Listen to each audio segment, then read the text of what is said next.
Welcome back to the Ignore the Template podcast, the only FPL podcast on the entire internet, hosted by me. And what if I actually wore my hat like this?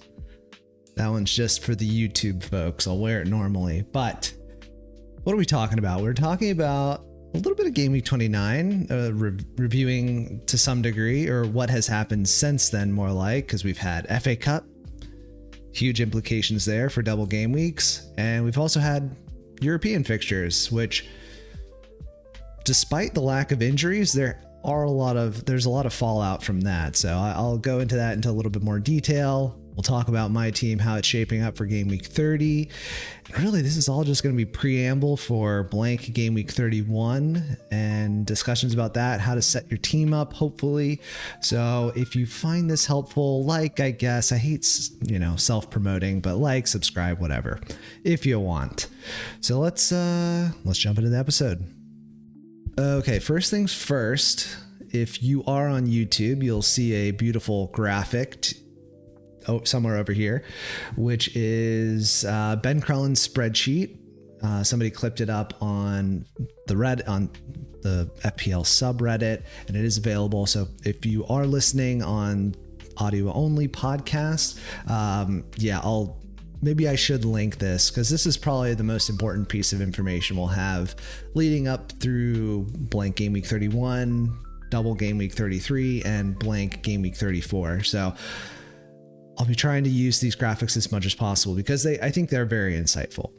Now, I will walk through all the fixtures and what I'm kind of piecing together from that, but just to lay out my general strategy of what I'm going to do, because I have all of my chips except for the triple captaincy chip, which we definitely won't talk about because I may or may not have thrown it away into the garbage. But I do have a free hit, I have a wild card, and I have a bench boost. So I think the obvious strategy for somebody in my position, or somebody who even potentially has all of that plus the triple captaincy chip, I think the obvious thing is to get through Game Week 31. It's a tiny blank, although you probably do have a lot of players from those teams. Get through 31, which I'm trying to do with transfers. Wild card in Game Week 32, which sets you up nicely for a bench boost in 33. Because if all of these things happen, because Ben Crellin breaks it down into likely double game week, 75 to 90%, according to him, a possible double game week, 35 to 55%, and unlikely double game week, 5 to 15%. So all of those occur in 33. So it's not possible for all of them to happen. That's why there's some very unlikely double game weeks in there, but let's try to focus more on the likely double game weeks and the possible double game weeks, because it's a bit of a coin flip for those. I think, according to Ben Crellin, who I put 110% trust in, I'm just going to discount these unlikely double game weeks for now, just for the purpose of trying to have some organization, some planning around this strategy, because there's so many moving parts. Let's try to limit that as much as possible. Okay, I had to take a cut there because there's so much to just digest with this. So I'm going to try to break it down as much as possible. And just my general thoughts before we go through everything is that it doesn't look ideal for a triple captaincy chip. If I'm being completely honest, it doesn't really look ideal for a bench boost either. The reason being is that none of these doubles are something that I would be like, oh my God, I have to captain this player, or I have to have players from this team, because there's not one set of fixtures which are like green all the way through. I think the team with the best fixtures on paper, probably Chelsea playing Manchester United. I think when it's in all caps, that means it's at home. So Manchester United at home, Brighton away. I'll double check that. But On paper, that's probably the best one. I mean, Arsenal's double is kind of rotten with Man City and Newcastle. And again, this isn't 100% confirmed. It's, less than 90%, but assuming it's true. So assuming that the orange and the blue fixtures do get put in there, the teams with the best fixtures are probably either Chelsea or Liverpool. And Liverpool's double is not as likely as Chelsea, so that's probably why I'm weighting it a little bit more that direction. So with all that being said, the teams that are likely to double would be Arsenal playing Man City Newcastle, not ideal, although I'll probably have 3 of their players. Brighton against Tottenham and Chelsea. I don't know if I'm bringing any Brighton players in for that double. Chelsea playing Manchester United and Brighton. I probably will have 3, definitely 2 Chelsea players. Newcastle playing Bournemouth and Arsenal. Doubt. Maybe Malik Chia or something like that. And let's see, for the possible double game weeks, the blue ones that may happen, Burnley playing Nottingham Forest and Man City. That would be nice for Dubravka on the bench, but really not bringing anyone else in from Burnley on a wild card. Crystal Palace playing West Ham and Liverpool. Liverpool playing Everton and Crystal Palace. Man City playing Arsenal and Burnley. So again, really the only 2 teams that have like pretty favorable fixtures in a double is Liverpool playing Everton Crystal Palace and Chelsea playing Manchester United and Brighton. Apart from that, there's at least 1 rotten fixture across everyone's double. So for that reason, it's not ideal to triple captain. I mean, just strictly talking about on paper, like I played my rotten triple captain on Gabriel, but he had 2 pretty good fixtures. They were playing well, and Gabriel specifically was playing well. Of course, as we know, that doesn't always add up, but you're really going to be betting against the odds for a player to do well across a double. And there's more factors to this as well that make it not super ideal, which we'll talk about in a second, revolving around Champions League and FA Cup fixtures. So that's kind of the overview. I've talked a lot about basically the lead up for double game week 33, and have I gained any knowledge from talking that out myself? I gotta say, slightly. I'm still just not, like, I'm crossing my arms and squinting a little bit at game week 33 because it's just not as ideal as a person such as myself who likes things to like come together perfectly in FPL for the chip usage specifically, because I held onto the chips for a reason. This is the time. If it doesn't really break down perfectly, it kind of sucks, but at least it's a chip and you got to use it, and it's a double, so it's probably better than a single. Somebody is going to play their bench boost in a single game week that looks absolutely rotten on paper, and it's going to completely destroy whatever I do when I bench boost in game week 33. I can almost guarantee that. And going off of my previous point about double game week and triple captaincy in that double game week, etc., the players we would want to be targeting, they have a lot of fixtures in that time period and a lot of like make or break season defining fixtures. So this is going to bleed over into when I talk about captaincy for game week 30, which I haven't even really spent a lot of time on yet, but we are near that section, I promise. Just got to work through some of this stuff first. So basically what I'm trying to say, the players we would want to be targeting for captaincy in the double, thinking Erling Haaland, we're thinking Bukayo Saka, we're thinking maybe Cole Palmer, but to a lesser degree, dealing with some of these issues. Who else? Gabriel, I guess.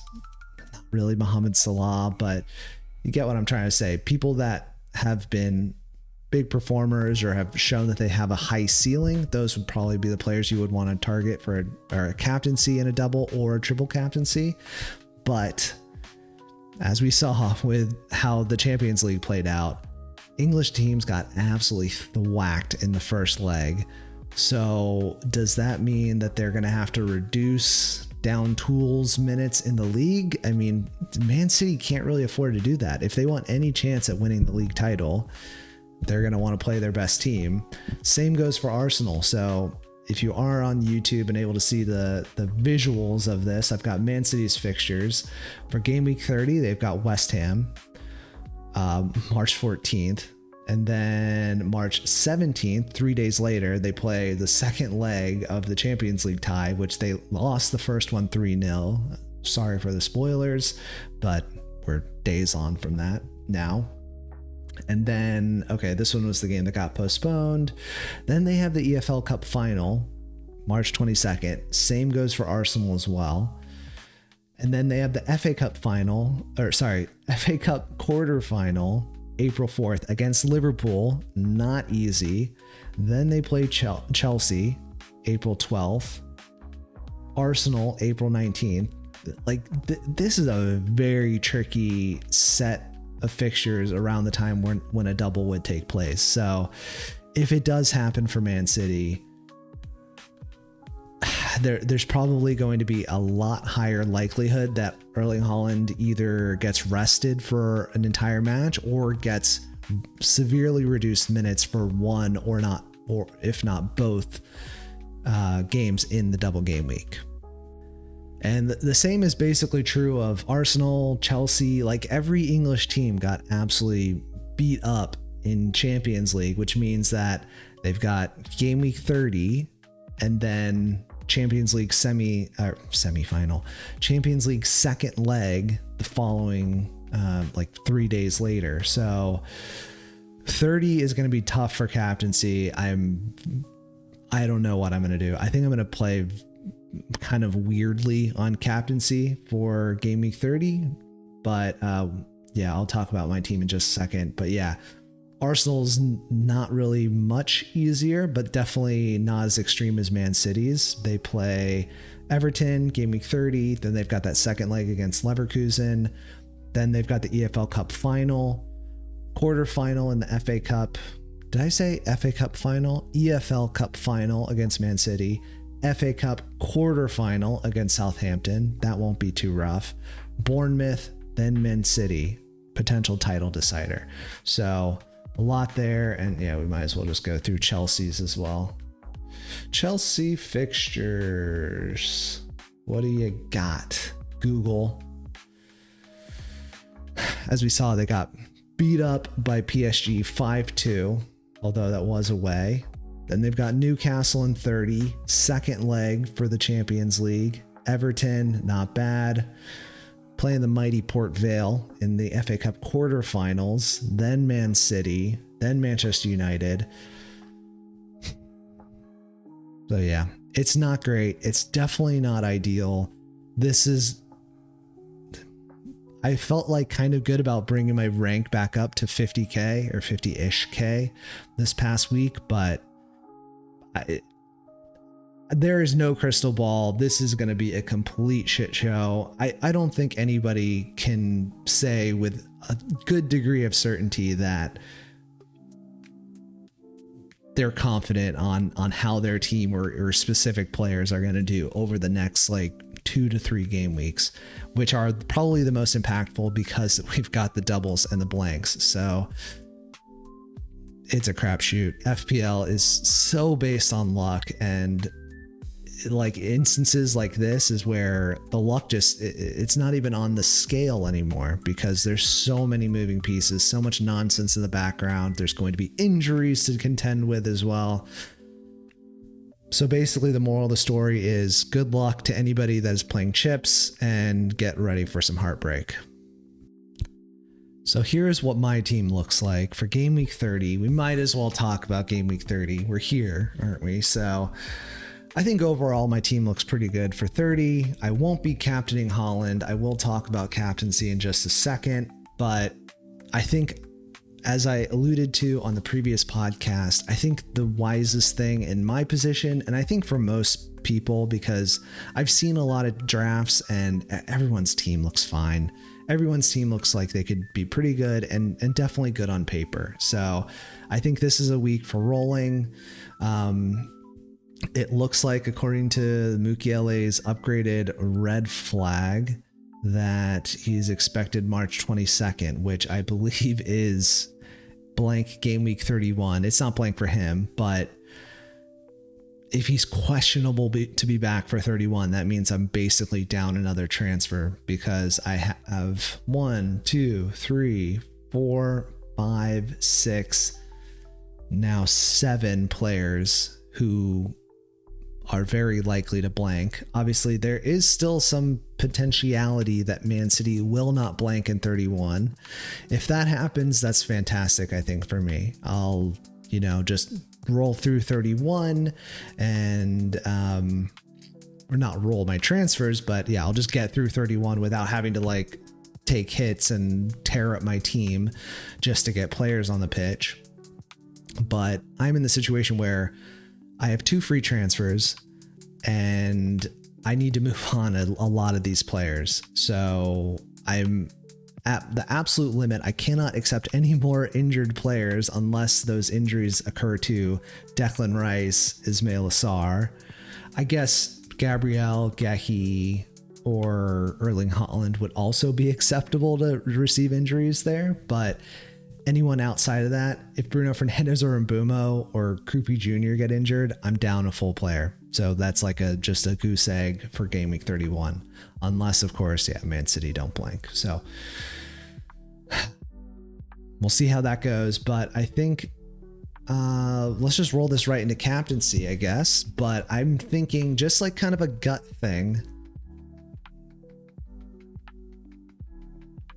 I'm thinking that it's not sexy. It's definitely not fun, but he did very well for me last week when I captained him. I think he got 11 points or something like that. Yeah, 11 pointer last week. I think he could do that again.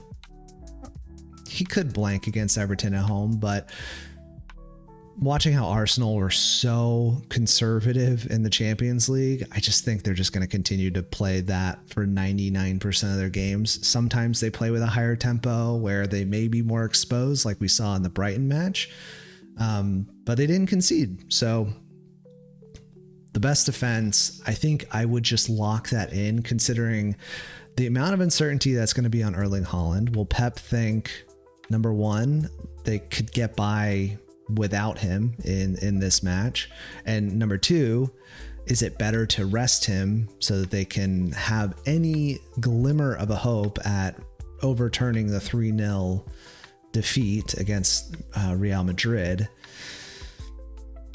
So there's serious questions over Erling Haaland. I think Bruno against Aston Villa is not a bad shout either. That would if I wasn't going for Gabriel, I'd probably be going for Bruno, because spoiler alert, basically all these other players, maybe Thiago would be a good shout. Actually, I take that back. I was going to say somebody like Ismail Assar, Crystal Palace. So I am recording this on Thursday night. I didn't watch the match, but I did see that it ended 0-0, and that was the home match for Crystal Palace. So they're going to have to go away and get some sort of victory against, I think it was Legia something or other in the conference league. So Sarr played 90 minutes. He's going to probably be exhausted, as pretty much all of the Crystal Palace players are, because they never rotate. They made 2 subs in that conference league tie. So yeah, not looking great. Excuse me. I'm literally burping into the mic. How professional is that? I don't see any of my bench players getting up, and yeah, I should probably talk through my team instead of just jumping straight at it. But my team for Game Week 30 is shaping up thus so.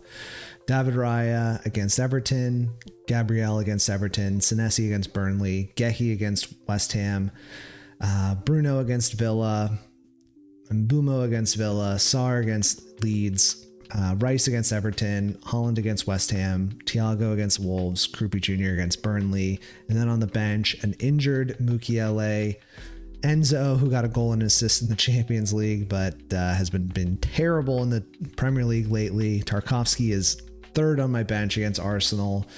Dubravka against Bournemouth at home. So I don't think any of my bench players are getting ahead of any of the players I have on the pitch.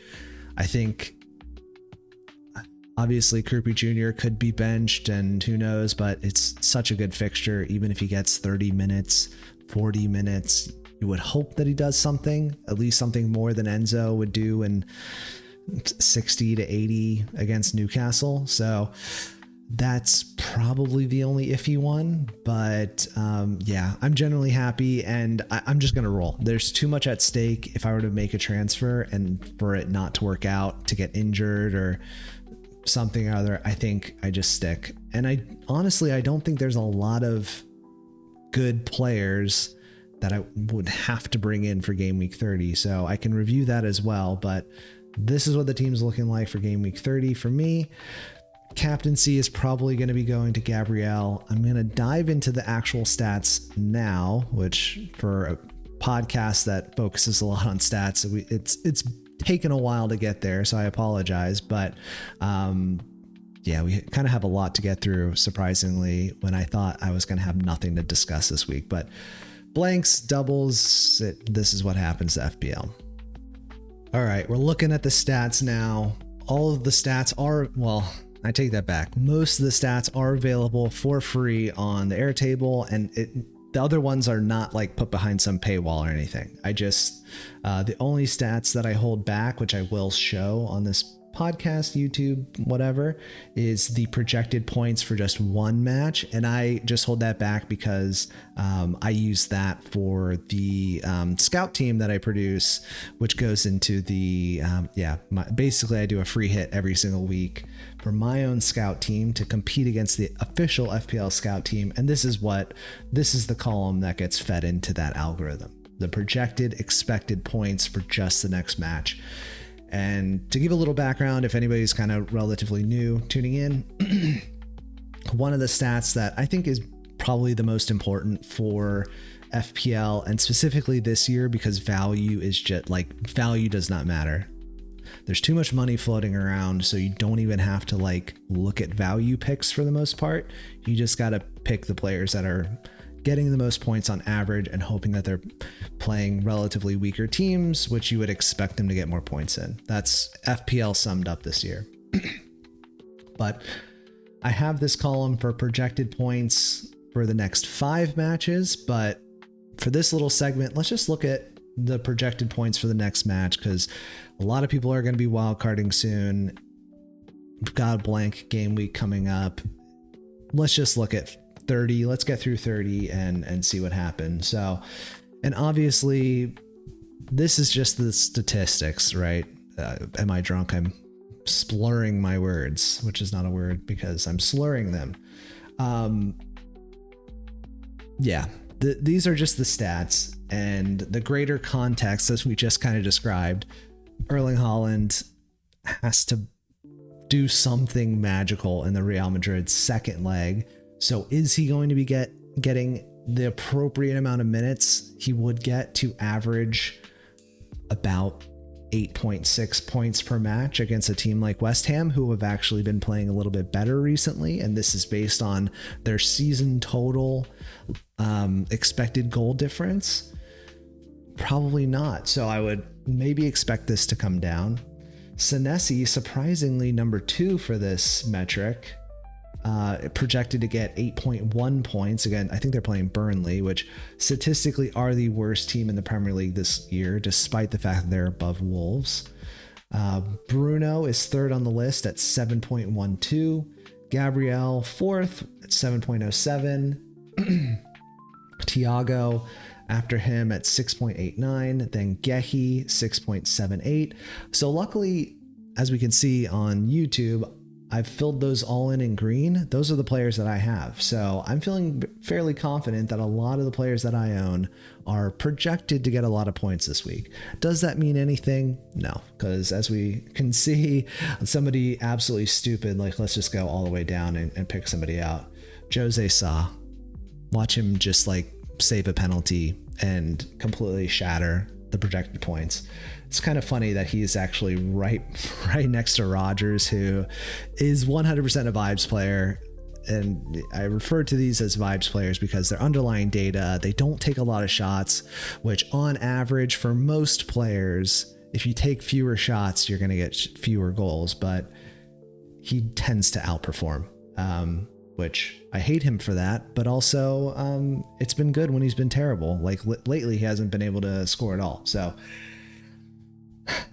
he's below Dubravka on the projected point total for this coming week, if that gives you any clarity on how I feel about Morgan Rogers. Anyways, after Mark Gehi, Tavernier is a good pick at 6.78. Would I be bringing Tavernier in? Probably not, because that would mean I would be bringing him in for like a Rice or a Sar, which are really the only two players I can kind of move at this moment. So is that worth it for one game week? Really, I don't think so, especially with how Tavernier has had some injuries this season. I'm not filled with confidence that he's going to do well, or that he will not pick up another niggling injury, basically. After Tavernier is Truefair, obviously playing the same team. Then Semenyo, who I can't bring in because he also blanks in 31, or is projected to blank in 31. Similarly with O'Reilly. Petrovic, I don't need a goalkeeper transfer. Hill, same deal. There's no defender that is like on my list that I could really move on, unless I want to move Gehi or Gabriel, which they're up here, so that wouldn't make any sense.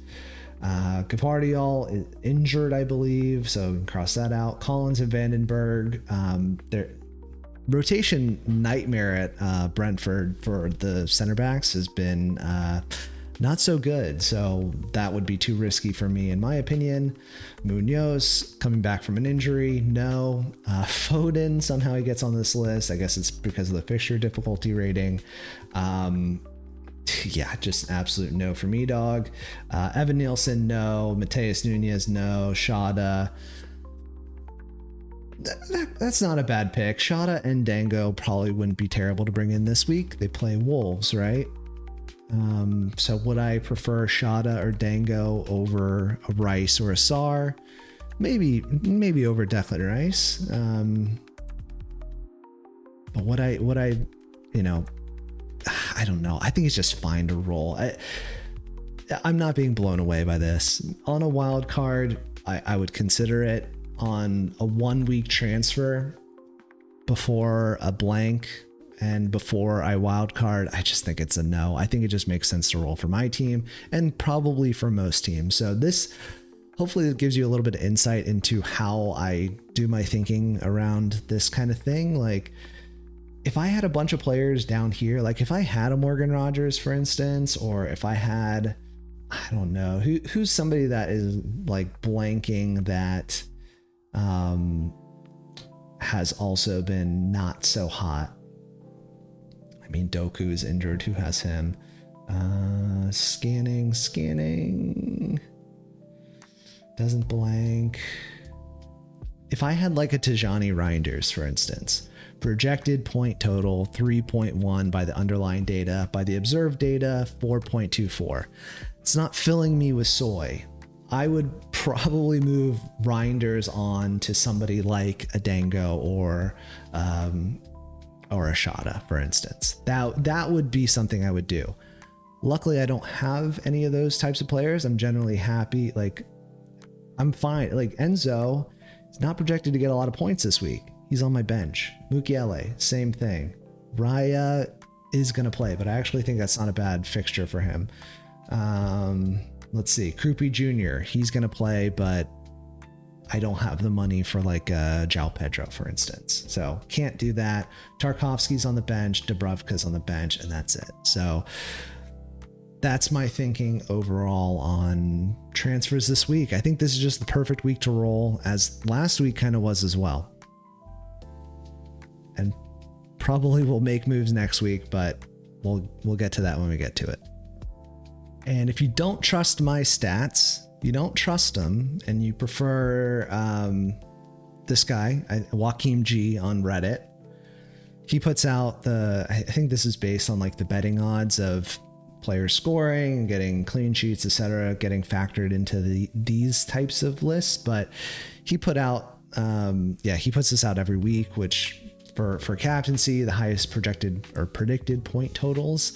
And he's got Saka up top with 6.78, followed by Ekitike, Salah, Palmer, Thiago, Bruno, Gakpo, Haaland all the way down here. I'm wondering if like the betting odds of Haaland not playing that match, potentially, if that gets factored in, or like reduced minutes, is factoring into those predicted points. Or maybe even the bookies or not the bookies, but people placing bets are saying like, ooh, I'm going to bet the under on Haaland getting a goal. And maybe that's tanking his predicted points because the people betting are thinking, oh, he's probably not going to get enough minutes to get those goals. Same with Semenyo as well. 6.10, bottom of this list.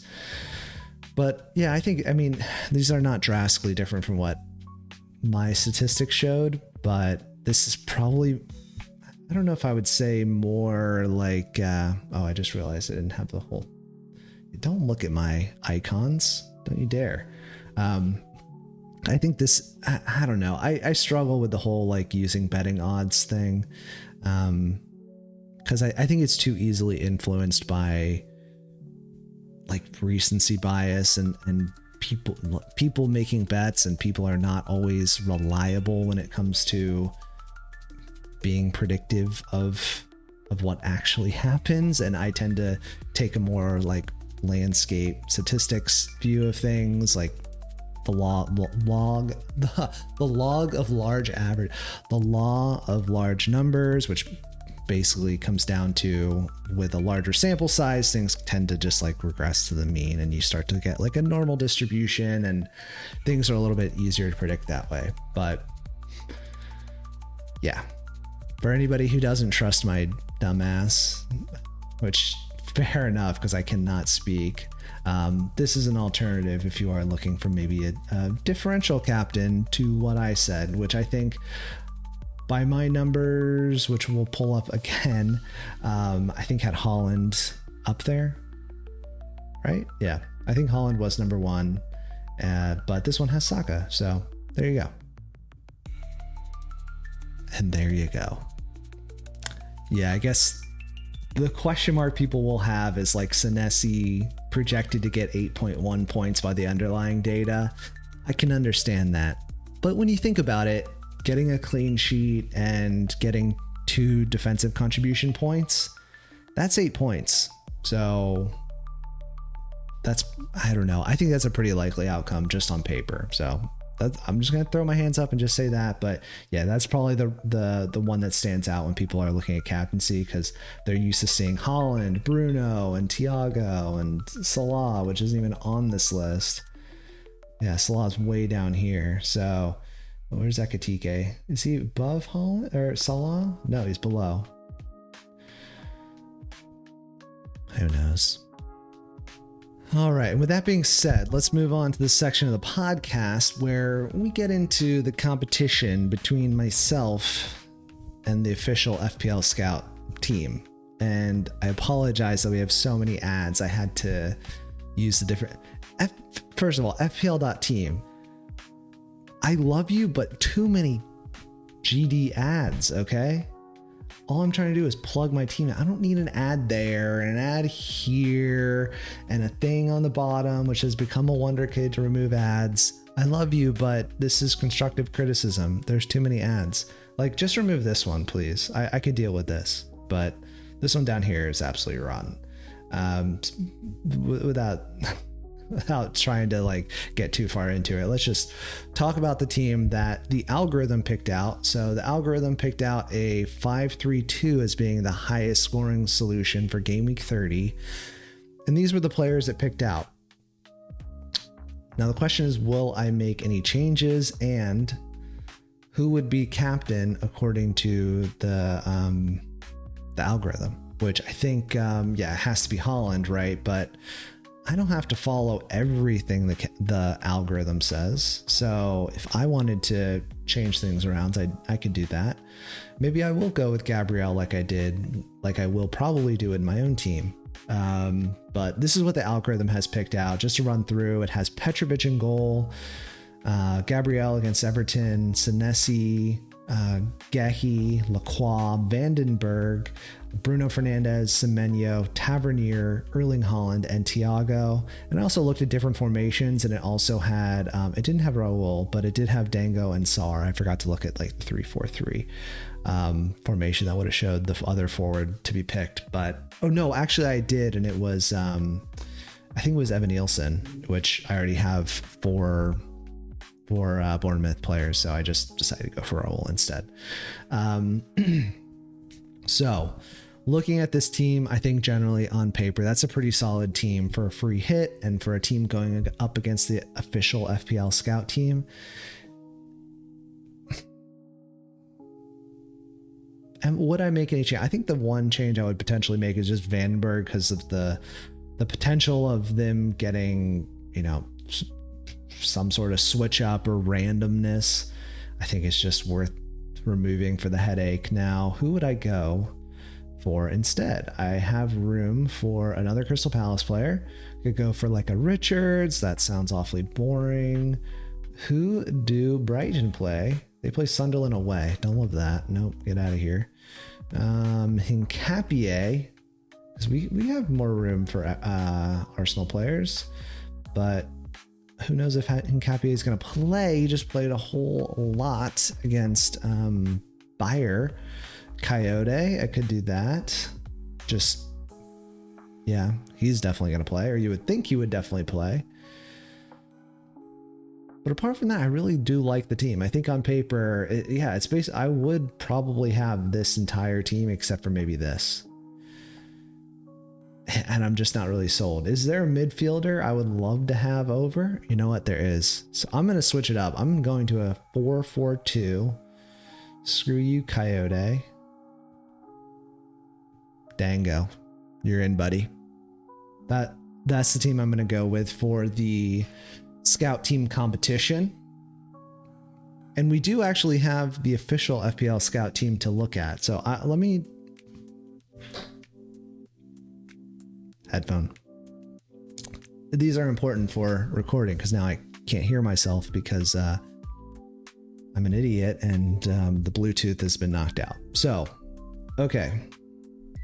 Let's take a look at the official FPL scout team and see how it compares to mine. And this is what the official FPL scout team came up with. And apologies if the resolution looks terrible. I'll just read out the team. Is Roofs hurt still? I thought he was back. Elborg from Sunderland, they've gone with him. Gabriel, Virgil van Dijk, O'Reilly, Bruno Fernandes captain, Semenyo, Sar, Tavernier, Ekitike, João Pedro, and Thiago. So a lot of overlap, but obviously I'm missing a Van Dijk against Tottenham, which maybe is a huge mistake. Same with Ekitike, because Tottenham are on the ropes, but yeah, I think I agree more with the algorithm this one. I think I would rather have some boring picks like Senesi over Van Dijk, Gehi over Van Dijk. I mean, yeah, there's still a lot. Get out of here. Yeah, I don't have Sar. I would have him on the bench, but I think Dango is probably the better pick for this week, especially given how they just performed in Europe. Probably tired. They played the full 90 minutes. And I just don't have João Pedro, which I think that's a tough fixture. So I'm totally fine with that. Going with I guess they have Tavernier and Semenyo, right? Yeah, I guess my alternate player would be an extra defender in that case. But yeah, this is the team I'm going to go with. After looking at the official FPL scout team, I'm not scared. Although weirder things have happened, but I think on paper, this team, if if I can click it correctly, this team that I put together, slightly better than the official FPL Scout team. So we'll see how it breaks out. If I end up losing to the official FPL Scout team, I'll pay out whoever is the leader of Game Week 30 in the mini league, pay out $10, which has been the deal all season. Terms and conditions apply, of course. I've made a whole podcast on what to do for that. So yeah, I think that comes to the end of the podcast. Let's bring it to a slight close with talking about schedule and things coming up, because the schedule is going to get a little weird. FPL is going to be a bit sparse. Okay, so we don't have to zoom in on my face. We'll just close it out by looking at the schedule. Game Week 30, the deadline is Saturday, March 14th at 9:30 a.m. Eastern time, which definitely not what most people's time zone is. So calculate that on your own. You can just go to the app to see when the deadline is. But yeah, that will be the deadline for moi.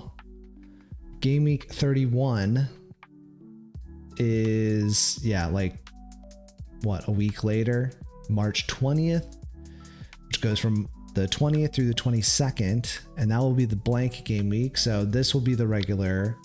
And then it starts to get weird. So then we've got, I think, international break is in there. Maybe it's it can't be Champions League. I guess EFL Cup final. Yeah, that is definitely in there. And yeah, so there's going to be weeks after Game Week 31. It's going to start to spread out a little bit more for FPL, which, yeah, kind of sucks. But especially considering we just had an FA Cup weekend and all that. But yeah, regular schedule for this coming week. So once Game Week 30 wraps up on Monday, the 16th, I'll record some sort of podcast with talking about the fallout, and there will be a regular podcast ahead of Game Week 31 before that deadline, March 20th. So before Friday, I'll come up with another podcast as well. But until then, I will see you all later, and yeah, good luck with whatever you're doing, because I am just hoping that doing absolutely nothing is the best strategy, and who knows, that's probably not it, but we'll see how it all plays out, and I'll see you to talk about it then. Bye.